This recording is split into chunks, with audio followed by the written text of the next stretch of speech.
Welcome to today's Triple Z. The Triple Z podcast is a daily program that you can use to help you fall asleep each night. Just turn down the volume, lay back, relax, and enjoy as you fall asleep. The Mysterious Key and What It Opened is a novella by Louisa May Alcott, the beloved author of Little Women. Published in 1867, this story is a departure from Alcott's more well-known domestic tales, delving into the realms of mystery and the supernatural. The story is set in an English manor house and follows the lives of two families who are connected by a dark secret. Sir Richard Trevelyan dies suddenly, leaving behind a will that hands his estate to his wife, Lady Trevelyan, and a young daughter named Lillian. A mysterious key is also left behind, which is said to open a locked room in the manor that holds a secret. If you enjoy our program, please be sure to write us a review on your podcast platform and share us with a friend. You both might sleep just a little better at night. Our website is ZZZ, that's 3z's.media. You can also like and share our content on Facebook or our Instagram account ZZZ Media Podcast. Music for today's episode was provided by the Sleep channel on Spotify. Chapter 1. The Prophecy. Trevelyan lands and Trevelyan gold, heir nor heirs heir shall hold, undisturbed, till, spite of rust, truth is found in Trevelyan dust. This is the third time I've found you poring over that old rhyme. What is the charm, Richard? Not its poetry, I fancy. And the young wife laid a slender hand on the yellow, time-worn page where, in Old English text, appeared the line she laughed at. Richard Trevelyan looked up with a smile and threw by the book, as if annoyed at being discovered reading it. Drawing his wife's hand through his own, he led her back to her couch, folded the soft shawls about her, and, sitting in a low chair beside her, said in a cheerful tone, though his eyes betrayed some hidden care, "My love, that book is a history of our family for centuries, and that old prophecy has never yet been fulfilled, except the heir and heiress line. I am the last Trevelyan, and as the time draws near when my child shall be born, I naturally think of his future and hope he will enjoy his heritage in peace." "God grant it," softly echoed Lady Trevelyan, adding, with a look askance at the old book, "I read that history once, and fancied it must be a romance. Such dreadful things are recorded in it." "Is it all true, Richard?" "Yes, dear. I wish it was not. Ours has been a wild, unhappy race till the last generation or two. The stormy nature came in with old Sir Ralph, the fierce Norman knight, who killed his only son in a fit of wrath by a blow with his steel gauntlet, because the boy's strong will would not yield to his. Yes, I remember, and his daughter Clotilde held the castle during a siege, and married her cousin, Count Hugo. 'Tis a warlike race, and I like it in spite of the mad deeds." "Married her cousin?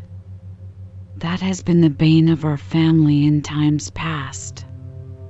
Being too proud to mate elsewhere, we have kept to ourselves till idiots and lunatics began to appear. My father was the first who broke the law among us, and I followed his example, choosing the freshest, sturdiest flower I could find to transplant into our exhausted soil.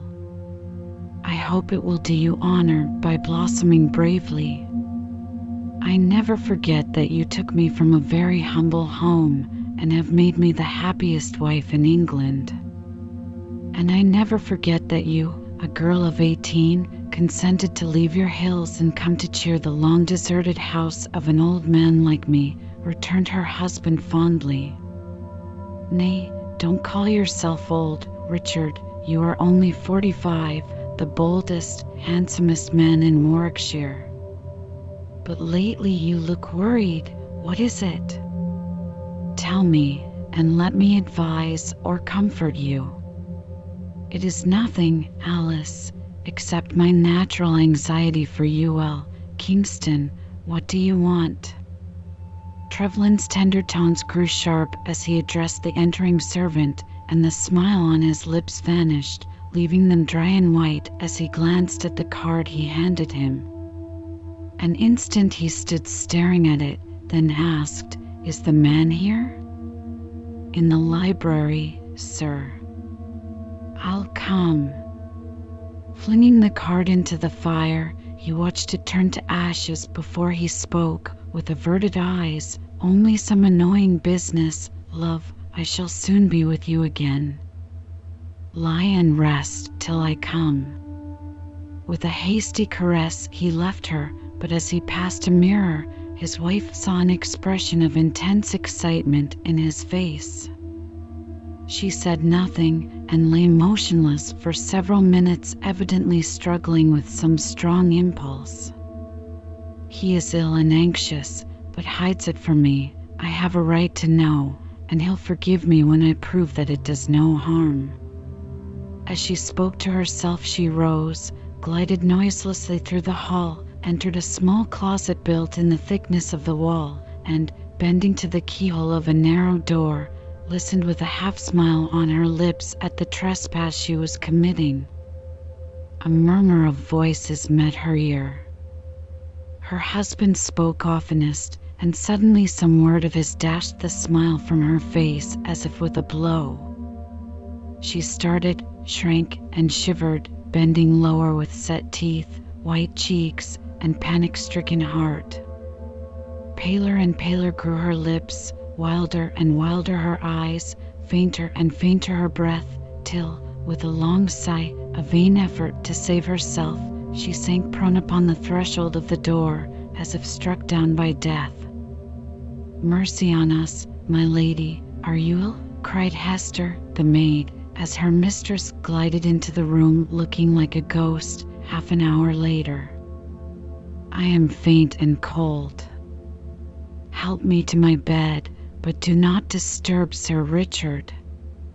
A shiver crept over her as she spoke, and, casting a wild, woeful look about her, she laid her head upon the pillow like one who never cared to lift it up again. Hester, a sharp-eyed, middle-aged woman, watched the pale creature for a moment, then left the room muttering, "Something is wrong, and Sir Richard must know it. That black-bearded man came for no good, I'll warrant." At the door of the library she paused. No sound of voices came from within. A stifled groan was all she heard, and without waiting to knock she went in, fearing she knew not what. Sir Richard sat at his writing table, pen in hand, but his face was hidden on his arm, and his whole attitude betrayed the presence of some overwhelming despair. "Please, sir, my lady is ill." "Shall I send for anyone?" No answer. Hester repeated her words, but Sir Richard never stirred. Much alarmed, the woman raised his head, saw that he was unconscious, and rang for help. But Richard Trevelyan was past help, though he lingered for some hours. He spoke but once, murmuring faintly, "Will Alice come to say goodbye?" "Bring her if she can come," said the physician. Hester went, found her mistress lying as she left her, like a figure carved in stone. When she gave the message, Lady Trevelyan answered sternly, "Tell him I will not come," and turned her face to the wall, with an expression which daunted the woman too much for another word.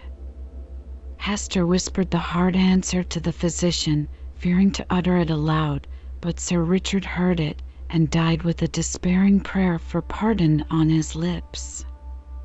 When day dawned, Sir Richard lay in his shroud, and his little daughter in her cradle, the one unwept, the other unwelcomed by the wife and mother, who, 12 hours before, had called herself the happiest woman in England. They thought her dying, and at her own command gave her the sealed letter bearing her address, which her husband left behind him. She read it, laid it in her bosom, and, waking from the trance which seemed to have so strongly chilled and changed her, besought those about her with passionate earnestness to save her life. For 2 days she hovered on the brink of the grave, and nothing but the indomitable will to live saved her, the doctors said. On the 3rd day she rallied wonderfully, and some purpose seemed to gift her with unnatural strength. Evening came, and the house was very still, for all the sad bustle of preparation for Sir Richard's funeral was over, and he lay for the last night under his own roof. Hester sat in the darkened chamber of her mistress, and no sound broke the hush but the low lullaby the nurse was singing to the fatherless baby in the adjoining room. Lady Trevelyan seemed to sleep, but suddenly put back the curtain, saying abruptly, "Where does he lie?" "In the state chamber, my lady," replied Hester, anxiously watching the feverish glitter of her mistress's eye, the flush on her cheek, and the unnatural calmness of her manner. "Help me to go there. I must see him." "It would be your death, my lady." "I beseech you, don't think of it," began the woman, but Lady Trevelyan seemed not to hear her, and something in the stern pallor of her face awed the woman into submission. Wrapping the slight form of her mistress in a warm cloak, Hester half led, half carried her to the state-room, and left her on the threshold. "I must go in alone. Fear nothing, but wait for me here," she said, and closed the door behind her. 5 minutes had not elapsed when she reappeared with no sign of grief on her rigid face. "Take me to my bed and bring my jewel box," she said, with a shuddering sigh, as the faithful servant received her with an exclamation of thankfulness. When her orders had been obeyed, she drew from her bosom the portrait of Sir Richard which she always wore, and, removing the ivory oval from the gold case, she locked the former in a tiny drawer of the casket, replaced the empty locket in her breast, and bade Hester give the jewels to Watson, her lawyer, who would see them put in a safe place till the child was grown. "Dear heart, my lady, you'll wear them yet, for you're too young to grieve all your days, even for so good a man as my blessed master. Take comfort, and cheer up, for the dear child's sake, if no more." "I shall never wear them again," was all the answer, as Lady Trevelyan drew the curtains, as if to shut out hope. Sir Richard was buried, and, the 9 days' gossip over, the mystery of his death died for want of food, for the only person who could have explained it was in a state which forbade all allusion to that tragic day. For a year, Lady Trevelyan's reason was in danger. A long fever left her so weak in mind and body that there was little hope of recovery, and her days were passed in a state of apathy sad to witness. She seemed to have forgotten everything, even the shock which had so sorely stricken her. The sight of her child failed to rouse her, and month after month slipped by, leaving no trace of their passage on her mind, and but slightly renovating her feeble body. Who the stranger was, what his aim in coming, or why he never reappeared, no one discovered. The contents of the letter left by Sir Richard were unknown, for the paper had been destroyed by Lady Trevelyan, and no clue could be got from her. Sir Richard had died of heart disease, the physician said, though he might have lived years had no sudden shock assailed him. There were few relatives to make investigations, and friends soon forgot the sad young widow, so the years rolled on, and Lillian the heiress grew from infancy to childhood in the shadow of this mystery. Chapter 2. Paul. "Come, child, the dew is falling, and it is time we went in." No, Mamma is not rested yet, so I may run down to the spring if I like." and Lillian, as willful as winsome, vanished among the tall ferns where deer couched and rabbits hid. Hester leisurely followed, looking as unchanged as if a day instead of 12 years had passed since her arms received the little mistress who now ruled her like a tyrant. She had taken but a few steps when the child came flying back, exclaiming in an excited tone, "Oh, come quick! There's a man there, a dead man. I saw him and I'm frightened." "Nonsense, child. It's one of the keepers asleep, or some stroller who has no business here. Take my hand and we'll see who it is." Somewhat reassured, Lillian led her nurse to one of the old oaks beside the path and pointed to a figure lying half hidden in the fern. A slender, swarthy boy of 16, with curly black hair, dark brows, and thick lashes, a singularly stern mouth, and a general expression of strength and pride, which added character to his boyish face and dignified his poverty. His dress betrayed that, being dusty and threadbare, his shoes much worn, and his possessions contained in the little bundle on which he pillowed his head. He was sleeping like one quite spent with weariness, and never stirred, though Hester bent away the ferns and examined him closely. "He's not dead, my dearie. He's asleep, poor lad, worn out with his day's tramp, I dare say. I'm glad he's alive, and I wish he'd wake up. He's a pretty boy, isn't he? See what nice hands he's got, and his hair is more curly than mine. Make him open his eyes, Hester," commanded the little lady, whose fear had given place to interest. "Hush, he's stirring. I wonder how he got in, and what he wants," whispered Hester. "I'll ask him," and before her nurse could arrest her, Lillian drew a tall fern softly over the sleeper's face, laughing aloud as she did so. The boy woke at the sound, and without stirring lay looking up at the lovely little face bent over him as if still in a dream.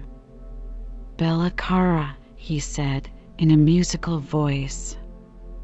Then, as the child drew back abashed at the glance of his large, bright eyes, he seemed to wake entirely and, springing to his feet, looked at Hester with a quick, searching glance. Something in his face and air caused the woman to soften her tone a little as she said gravely, "Did you wish to see anyone at the hall?" "Yes." "Is Lady Trevlyn here?" was the boy's answer as he stood cap in hand, with the smile fading already from his face. "She is, but unless your business is very urgent, you had better see Parks, the keeper. We don't trouble my lady with trifles. I've a note for her from Colonel Daventry, and as it is not a trifle, I'll deliver it myself, if you please." Hester hesitated an instant, but Lillian cried out, "Mamma is close by. Come and see her," and led the way, beckoning as she ran. The lad followed with a composed air, and Hester brought up the rear, taking notes as she went with a woman's keen eye. Lady Trevlyn, a beautiful, pale woman, delicate in health and melancholy in spirit, sat on a rustic seat with a book in her hand, not reading, but musing with an absent mind. As the child approached, she held out her hand to welcome her, but neither smiled nor spoke.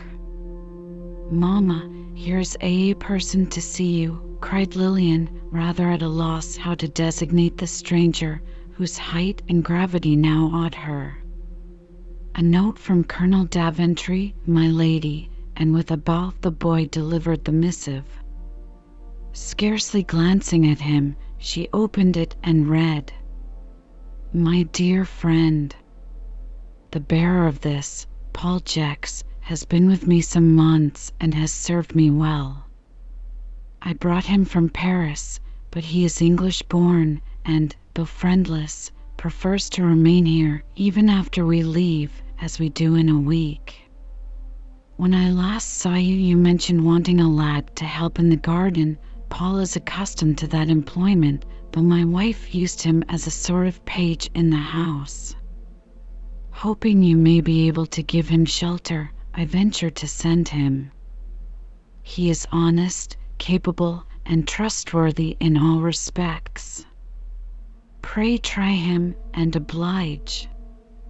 Yours sincerely, J. R. Daventry. The place is still vacant, and I shall be very glad to give it to you, if you incline to take it, said Lady Trevelyan, lifting her eyes from the note and scanning the boy's face. I do, madam, he answered respectfully. The Colonel says you are English, added the lady, in a tone of surprise.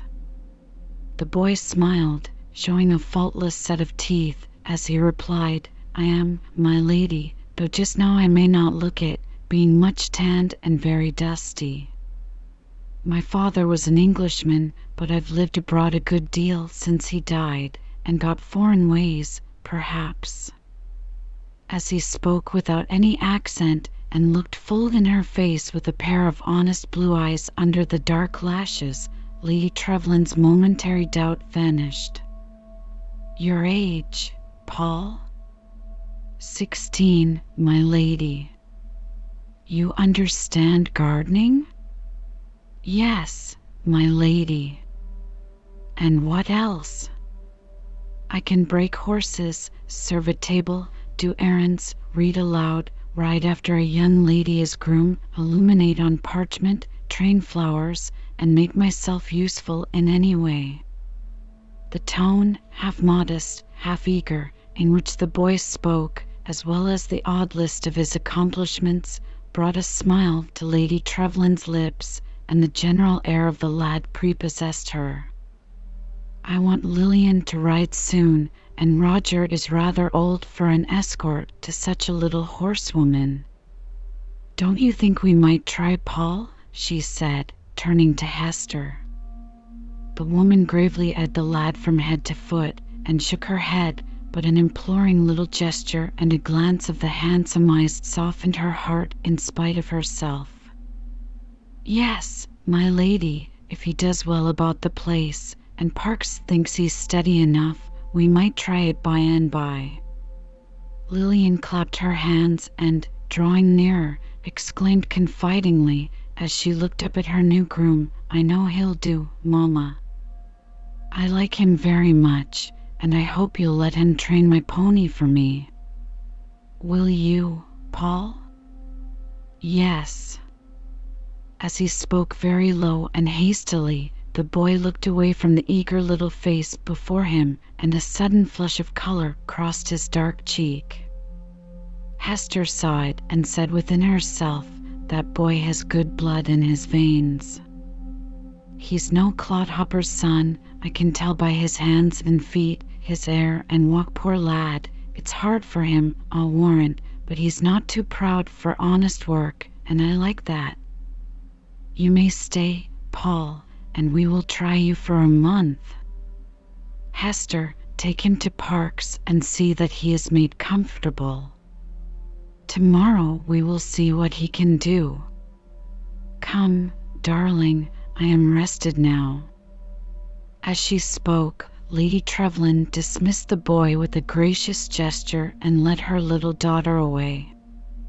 Paul stood watching her, as if forgetful of his companion, till she said, rather tartly, Young man, you'd better have thanked my lady while she was here than stare after her now it's too late. If you want to see Parks, you'd best come, for I'm going.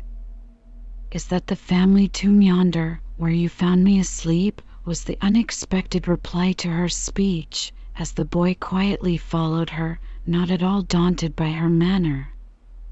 Yes, and that reminds me to ask how you got in, and why you were napping there, instead of doing your errand properly. I leaped the fence and stopped to rest before presenting myself, Miss Hester, was the cool answer, accompanied by a short laugh as he confessed his trespass. You look as if you'd had a long walk. Where are you from? London. Bless the boy. It's 50 miles away.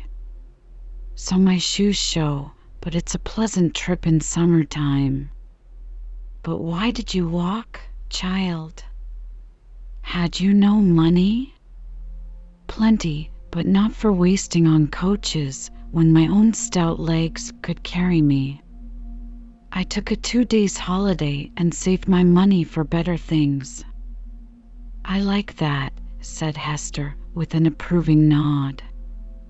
You'll get on, my lad, if that's your way, and I'll lend a hand, for laziness is my abomination, and one sees plenty nowadays. Thank you. That's friendly, and I'll prove that I am grateful. Please tell me, is my lady ill? Always delicate since Sir Richard died. How long ago was that? 10 years or more.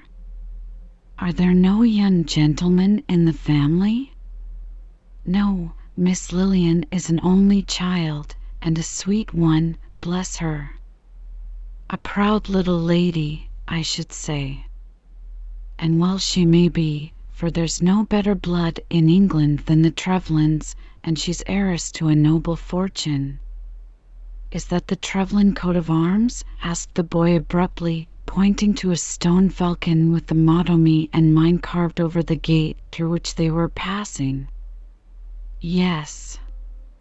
Why do you ask? Mere curiosity. I know something of heraldry and often paint these things for my own pleasure. One learns odd amusements abroad, he added, seeing an expression of surprise on the woman's face. You'll have little time for such matters here. Come in and report yourself to the keeper, and if you'll take my advice, ask no questions of him, for you'll get no answers. I seldom ask questions of men, as they are not fond of gossip. And the boy nodded with a smile of mischievous significance as he entered the keeper's lodge. A sharp lad and a saucy, if he likes. I'll keep my eye on him, for my lady takes no more thought of such things than a child, and Lillian cares for nothing but her own will. He has a taking way with him, though, and knows how to flatter. It's well he does, poor lad, for life's a hard matter to a friendless soul like him. As she thought these thoughts, Hester went on to the house, leaving Paul to win the good graces of the keeper, which he speedily did by assuming an utterly different manner from that he had worn with the woman. That night, when the boy was alone in his own room, he wrote a long letter in Italian describing the events of the day, enclosed a sketch of the falcon and motto, directed it to Father Cosmo Carmela, Genoa, and lay down to sleep, muttering, with a grim look and a heavy sigh, "So far so well. I'll not let my heart be softened by pity, or my purpose changed till my promise is kept. Pretty child, I wish I had never seen her." Chapter 3. Secret Service. In a week Paul was a favorite with the household. Even prudent Hester felt the charm of his presence, and owned that Lillian was happier for a young companion in her walks. Hitherto the child had led a solitary life, with no playmates of her own age, such being the will of my lady. Therefore she welcomed Paul as a new and delightful amusement, considering him her private property and soon transferring his duties from the garden to the house. Satisfied of his merits, my lady yielded to Lillian's demands, and Paul was installed as page to the young lady. Always respectful and obedient, he never forgot his place, yet seemed unconsciously to influence all who approached him and win the goodwill of everyone. My lady showed unusual interest in the lad, and Lillian openly displayed her admiration for his accomplishments and her affection for her devoted young servitor. Hester was much flattered by the confidence he reposed in her, for to her alone did he tell his story, and of her alone asked advice and comfort in his various small straits. It was as she suspected. Paul was a gentleman's son, but misfortune had robbed him of home, friends, and parents, and thrown him upon the world to shift for himself. This sad story touched the woman's heart, and the boy's manly spirit won respect. She had lost a son years ago, and her empty heart yearned over the motherless lad. Ashamed to confess the tender feeling, she wore her usual severe manner to him in public, but in private softened wonderfully and enjoyed the boy's regard heartily. "Paul, come in. I want to speak with you a moment," said my lady, from the long window of the library to the boy who was training vines outside. Dropping his tools and pulling off his hat, Paul obeyed, looking a little anxious, for the month of trial expired that day. Lady Trevelyan saw and answered the look with a gracious smile. "Have no fears. You are to stay if you will, for Lillian is happy and I am satisfied with you." "Thank you, my lady." And an odd glance of mingled pride and pain shone in the boy's downcast eyes. "That is settled, then. Now let me say what I called you in for. You spoke of being able to illuminate on parchment. Can you restore this old book for me?" She put into his hand the ancient volume Sir Richard had been reading the day he died. It had lain neglected in a damp nook for years till my lady discovered it, and, sad as were the associations connected with it, she desired to preserve it for the sake of the weird prophecy, if nothing else. Paul examined it, and as he turned it to and fro in his hands, it opened at the page oftenest read by its late master. His eye kindled as he looked, and with a quick gesture he turned as if toward the light, in truth to hide the flash of triumph that passed across his face. Carefully controlling his voice, he answered in a moment, as he looked up, quite composed, "Yes, my lady, I can retouch the faded colors on these margins and darken the pale ink of the old English text. I like the work, and will gladly do it if you like." "Do it, then, but be very careful of the book while in your hands. Provide what is needful, and name your own price for the work," said his mistress. "Nay, my lady, I am already paid. "How so?" she asked, surprised.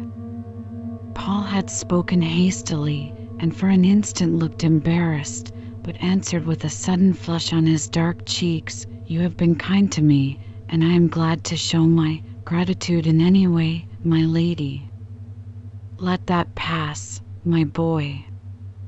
Do this little service for me, and we will see about the recompense afterward." And with a smile Lady Trevelyan left him to begin his work. The moment the door closed behind her, a total change passed over Paul. He shook his clenched hand after her with a gesture of menace, then tossed up the old book and caught it with an exclamation of delight as he reopened it at the worn page and reread the inexplicable verse.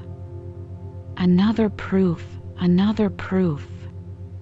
The work goes bravely on, Father Cosmo, and boy as I am, I'll keep my word in spite of everything," he muttered.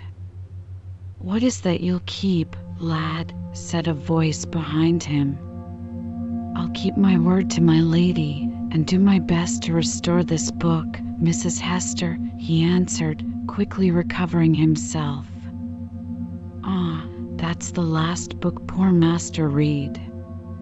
I hid it away, but my lady found it in spite of me," said Hester, with a doleful sigh. "Did he die suddenly, then?" asked the boy. "Dear heart, yes. I found him dying in this room, with the ink scarce dry on the letter he left for my lady. A mysterious business and a sad one. Tell me about it."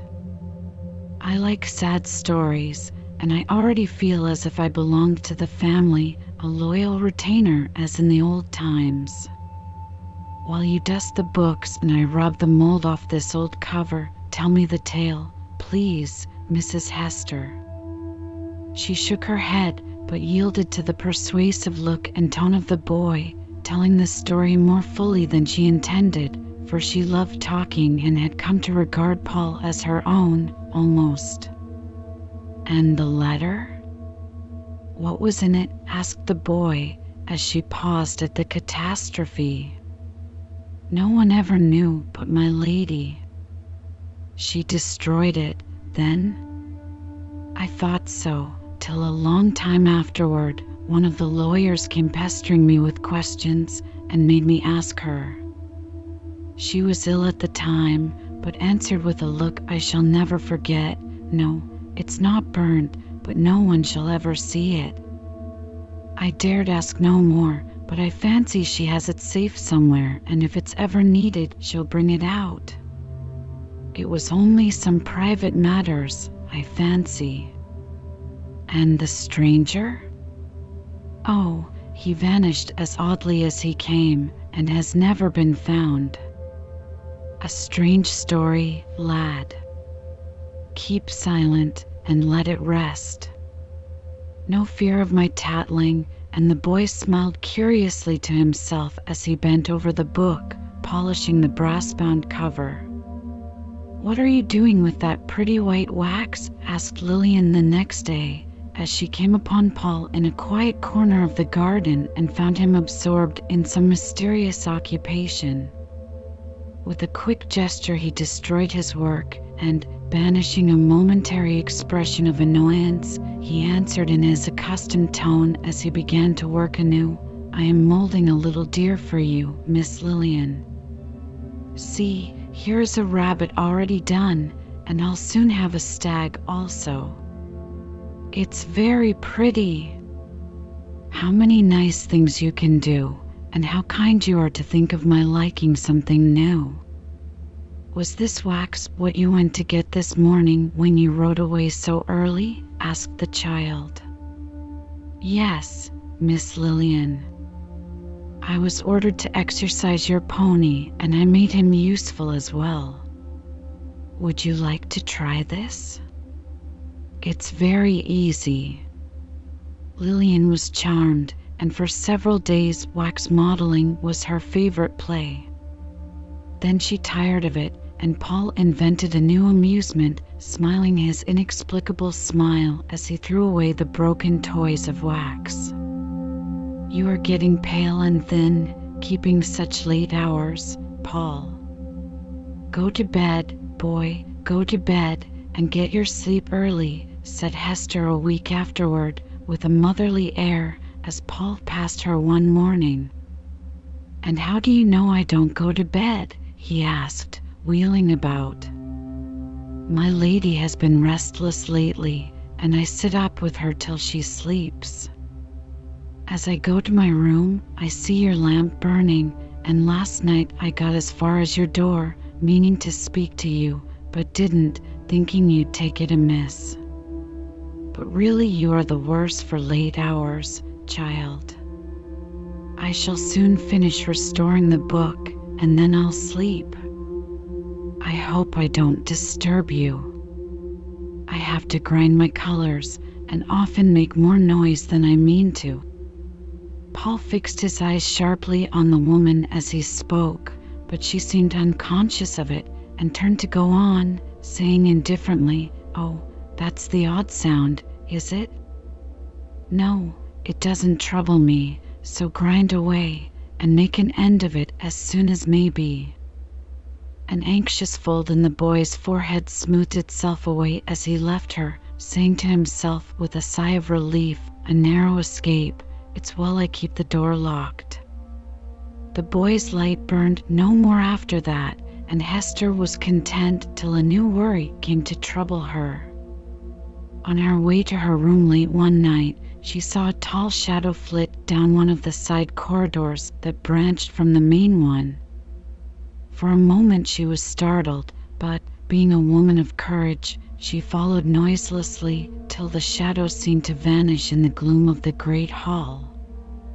If the house ever owned a ghost, I'd say that's it, but it never did, so I suspect some deviltry. I'll step to Paul. He's not asleep, I dare say. He's a brave and a sensible lad, and with him I'll quietly search the house. Away she went, more nervous than she would own, and tapped at the boy's door. No one answered, and, seeing that it was ajar, Hester whisked in so hurriedly that her candle went out. With an impatient exclamation at her carelessness, she glided to the bed, drew the curtain, and put forth her hand to touch the sleeper. The bed was empty. A disagreeable thrill shot through her as she assured herself of the fact by groping along the narrow bed. Standing in the shadow of the curtain, she stared about the dusky room in which objects were visible by the light of a new moon. Lord bless me, what is the boy about? I do believe it was him I saw in the dash. She got no further in her mental exclamation, for the sound of light approaching footsteps neared her. Slipping around the bed, she waited in the shadow, and a moment after Paul appeared, looking pale and ghostly, with dark, disheveled hair, wide-open eyes, and a cloak thrown over his shoulders. Without a pause, he flung it off, laid himself in bed, and seemed to sleep at once. "Paul! Paul!" whispered Hester, shaking him after a pause of astonishment at the whole proceeding. "Hey, what is it?" And he sat up, looking drowsily about him. Come, no tricks, boy.